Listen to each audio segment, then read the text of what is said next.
guys, welcome back to story time. We're on chapter 28, Flowers for a Very Special Person. Chapter 28, Flowers for a Very Special Person. Of course, Miss Noggard knew all about Louis. The children's brains were buzzing about him. Louis likes Miss Noggard, thought Stephen. Louis is in love with Miss Noggard, thought Todd. Louis wants to marry Miss Noggard, thought Cherie. But even if she couldn't listen to their brains, she would have found out anyway. Louis, the yard teacher, is madly in love with you, said Jenny. Oh, really? Said Miss Noggard. He dreams about you every night, said Calvin. He thinks your eyes are like the moon, said Beebe. Miss Noggard smiled. Do you like him? Asked Jenny. Well, he's kind of cute, said Miss Noggard. Ooh, Beebe and Calvin said together. What about his mustache? Asked Jenny. Do you like his mustache? Miss Noggard thought a moment. It would probably tickle if he kissed me. The children gasped as their mouths fell open. They returned to their desks and told everyone around them what Miss Noggard had said. Miss Noggard smiled. She wondered just how she could break Louis's heart. Ever since Xavier broke her heart, she'd become an expert at breaking other people's hearts. She listened to men's brains and knew just what to say to make them fall in love with her. And then she knew just the right thing to say at just the right moment to shatter their hearts into a million pieces. Even the biggest and strongest man would cry like a baby. She was incapable of love. Her heart was clogged with bitterness and hate. And besides, she knew no one would ever love someone with 3 ears. For just a second, she felt a pang of sadness, because she really did think Louis was kind of cute like a puppy dog. She could almost feel the tickle of his mustache. Miss Noggard thinks you're cute, Jenny told Louis at recess. She's got the hots for you, Louis, said Mac. She wants to kiss you, said Beebe. Come on, let's play kickball, said Louis, as his face turned very red. They played kickball, but it was weird. Louis, who was probably the best kickball player ever, did terribly. He tripped over the ball when he tried to kick it, and when Terrence kicked a pop-up, Louis tried to catch it, but the ball bounced right off his head.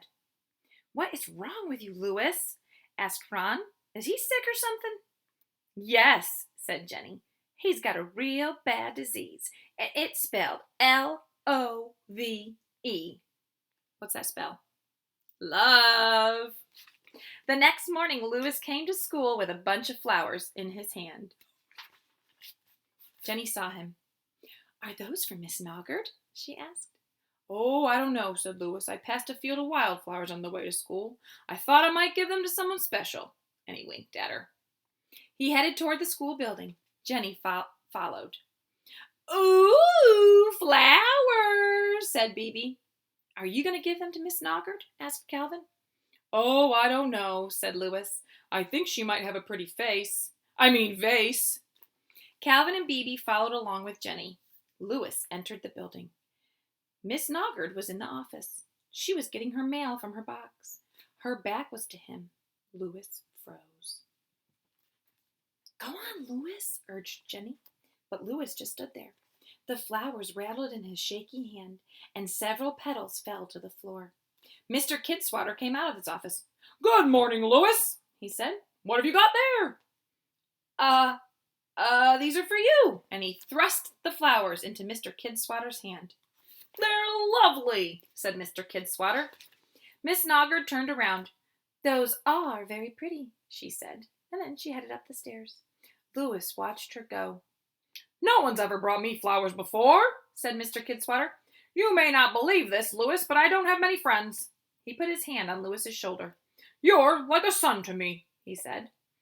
And you're a maggot-infested string bean, whispered Louis. What? asked Mr. K. Oh, I said you're a magnificent human being. We're going to read on. Chapter 29. Stupid. Chapter 29, Stupid. Did anyone have any trouble with the homework? Asked Miss Noggard. They all shook their heads. Ron shook his head too. Homework, he thought. What homework? Oh, good, said Miss Noggard. Well, in that case, There won't be any homework tonight. Everyone cheered. Let's just quickly go over the answers, she said. Ron, what was your answer to question 1? Ron's stomach flipped over. He fumbled with his notebook. Just a second, he said. That's okay. We'll wait, said Miss Noggard. Ron flipped through the pages. What question are we on? He asked. Question 1, said Miss Noggard. I couldn't get that one, said Ron. Oh, said Miss Noggard. Well, that's okay, Ron, as long as you tried your best. Who knows the answer to question 1? A handful of hands went up in the air. 7 lima beans, thought Jason. 7 lima beans, thought Rondi. 6 cucumbers, thought Dee Dee. 7 lima beans, thought Stephen. Miss Noggard called on Dee Dee. 6 cucumbers, Dee Dee said proudly. No, I'm sorry, said Miss Noggard. The answer was 7 lima beans. I had that, thought Jason. She should have called on me, thought Rondi. Dee Dee is so stupid, thought Stephen. Okay, question 2, said Miss Noggard. Ron, did you get that one? Ron squirmed in his seat. He flipped through his papers again. What question are we on? He asked. Question 2, said Miss Noggard. I couldn't get that one either, said Ron. Miss Noggard looked at him for a moment. Okay, who knows the answer to question 2? Abraham Lincoln's hat, thought Todd. Abraham Lincoln's hat, thought Joy. Abraham Lincoln's hat, thought Bebe. George Washington's left shoe, thought Calvin. Yes, Calvin, said Miss Noggard. George Washington's left shoe, said Calvin. Oh, no. I'm sorry, that is incorrect, said Miss Noggard. The answer was Abraham Lincoln's hat. I knew it, thought Todd. Calvin's so stupid, thought Joy. Ron, did you get the answer to number 3? Asked Miss Noggard. Ron shook his sorry little head. He wished he had just told her the truth, but now it was just too late. Anyone else? Asked Miss Noggard. Chairs and bears, thought Benjamin. Coats and goats, thought DJ. Chairs and bears, thought Mac. Chairs and bears, thought Dee Dee. So Miss Noggard called on DJ. Coats and goats? He asked hopefully. No, chairs and bears, said Miss Noggard. What an idiot, thought Benjamin. Question 4, said Miss Noggard. Ron? And so it went. Miss Noggard went through the entire homework assignment, and nobody gave a correct answer. I am very disappointed, she said when they were finished. You obviously didn't understand the assignment, so I'm afraid I'm going to have to assign homework again tonight after all. Everyone groaned. I don't like it any better than you do, said Miss Noggard, but it's for your own good. She assigned 3 pages of homework, plus they had to do yesterday's homework all over again as well. But nobody blamed Miss Noggard. They liked her. She didn't even want to give them homework. It was their fault. So they all blamed each other.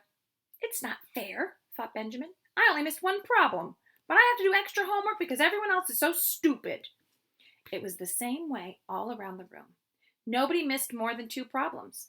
Everyone thought everyone else was stupid. Miss Noggard smiled as she listened to their thoughts. I hate Joe, thought John. I hate Calvin, thought Bebe. I hate Joy, thought Mauricia. I hate Allison, thought Rondi. But everyone hated Ron. Stay tuned for our last chapter. The last chapter is up next, chapter 30. There's 30 stories in the building, so there's 30 chapters in our book. All right, till next time. Bye.